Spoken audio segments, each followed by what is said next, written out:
What's happening everyone, my name is Alex and welcome back. In today's video we are checking out the latest phone from Unihertz called TickTock. Now the name doesn't have anything to do with the social media platform called TikTok. The name has to do with the second screen that we have on the back of this phone, which is basically the screen that you'd find on a watch. So on the front of the phone we have a 6.5 inches IPS panel with a 1080p resolution, and then on the back we have a 1.3 inches screen. The same screen that you'd find on a lot of Chinese smartwatches. Now the phone does look pretty unique because I haven't seen anything like this before, but is this unique design enough to make you buy a phone like this? Well, we're definitely gonna find out in today's video. So this is kind of a rugged phone. We have the same look that we've been seeing from a lot of Chinese phones over the past 2-3 years. So on the sides here we have metal, and then the phone is made out of a combination of plastic and rubber. So you have some type of rubberized plastic at the corners here. So I guess if you drop the phone, maybe it would survive better than a phone that doesn't have something like this. However, with a phone like this, if you do drop it on the screen, there is a good chance that the screen will break like any other phone out there. This phone is also waterproof, so if you do have it in water, nothing should happen to it. Now the back is where it looks a bit different. Again, we have the holes for the speaker, like a lot of rugged phones that we've been seeing lately, and that is the only speaker.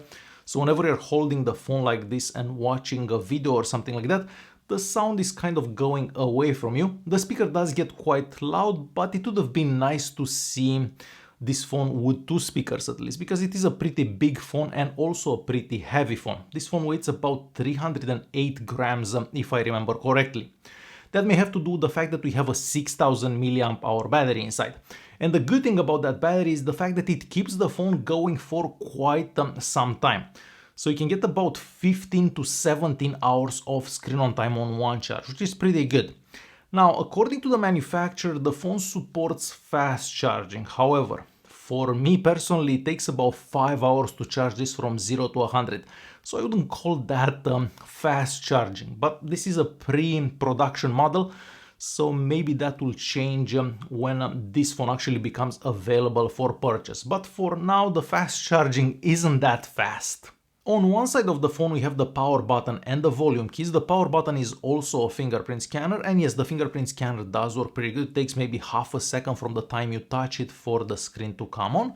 And on the other side of the phone we have the slot for the SIM card and two customizable buttons. So you can basically have any apps open whenever you press those buttons on the side. I personally don't like those buttons that much because they're too easy to press. So every time you take out the phone from your pocket, you kind of press those buttons accidentally. So I'm not a big fan of them. At the top here we have an IR blaster, so you could use this phone as a remote control for your TV, just to give you an example. And at the bottom here we have the hole for the microphone and the USB-C charging port that's covered by a rubber flap. Now I'm not a big fan of the positioning of that charging port. It's a bit on the side and it makes certain cables come off quite easily. So a bit of a strange design, I'm gonna say. The main screen here is a 6.5 inches IPS panel that has a 1080p resolution, and yes, the screen does get quite bright, so you can still see the screen even in direct sunlight. Of course, it's not gonna be as bright as a flagship, but it is bright enough for a phone like this. Now, I'm not a big fan of that selfie camera that's kind of at the top of the screen, that it cuts a piece of the screen out, because there is plenty of space on top of the screen. So the selfie camera could have been somewhere at the top there. I'm not sure why they decided to actually make a hole in the screen for that selfie camera. Moving on to the little screen on the back of the phone. So this is a 1.3 inches panel. Well, you can change the watch faces. So if you want to have different watch faces on the back of your phone, you can with this phone. I believe there are 16 watch faces available. You can also check your notifications, and you can also use that back screen as a screen for the rear camera. So if you want to take a selfie with the rear camera, you can just look at that screen on the back. So I guess that's a cool feature to use that little screen.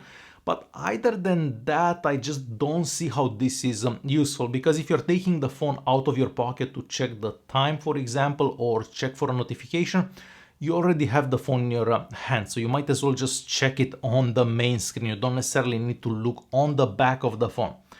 But yes, I'm gonna give it to them, the rear screen does look somewhat unique. The rear and front camera are pretty average, I'm gonna say. We don't actually have a night mode available. These days we get a night mode with most smartphones. Well, with this one we don't get a night mode, and the maximum recording resolution for video recordings is 1080p. But at least at that resolution we do get image stabilization. These were some pictures that I took over the past week and a half with this phone. And next I also want to show you a little recording that I've done with it, just so you can see how the video quality from this phone would look like. So I'll let you guys watch that recording and I'll be right back. Alright, we have a quick video test done with this new Unihertz phone that I'm testing out. So the maximum recording resolution for this device is 1080p. However, this resolution we do get image stabilization. With a lot of phones we don't actually get any type of image stabilization, but with this one we seem to get image stabilization at 1080p. So right now I'm walking normally. It is a pretty sunny day, but also quite windy, so you may hear some wind aside from my voice. I'm gonna stop somewhere around here after we pass this tree. I'm gonna pan right slowly, so towards these buildings. And back left. So yeah, this is how recording in 1080p looks from this device. Performance-wise, well, this is a pretty quick phone. So we have the MediaTek Dimensity 700 that's paired with 8 gigs of RAM and 128 gigs of internal storage, and the device runs Android 11. I also like the fact that the skin that we have here is also pretty close to stock Android, so nothing holding the phone back. On the Antutu benchmark, we get a score of about 300,000, and you kind of know that with a score like that, the phone will perform quite well. And the phone does perform pretty good for pretty much all applications that I've tried, so Chrome, Facebook, etc. Now, I did play Call of Duty on it for a bit, and there is something happening with the multi-touch on the screen. So whenever you're holding the phone like this and you're touching the screen in two places at the same time, well, sometimes the right hand side of the display is not responsive. I'm not sure if that has to do with the fact that this is a pre-production model, but hopefully that will be fixed before this phone is available for purchase, basically. But overall, yes, this is a pretty quick device. The phone also supports 5G connectivity, and inside it we also have an NFC chip, and that means that you can pay with the phone using Google Pay. So there you have it. This is the Unihertz TickTock, a somewhat unique phone, I'm gonna say, because of that second screen on the back, but I'm not sure if that second screen on the back will be enough to make you guys buy a phone like this or want to buy a phone like this. Alright guys, hopefully this video was useful. Thanks for watching and I'll see you in the next one.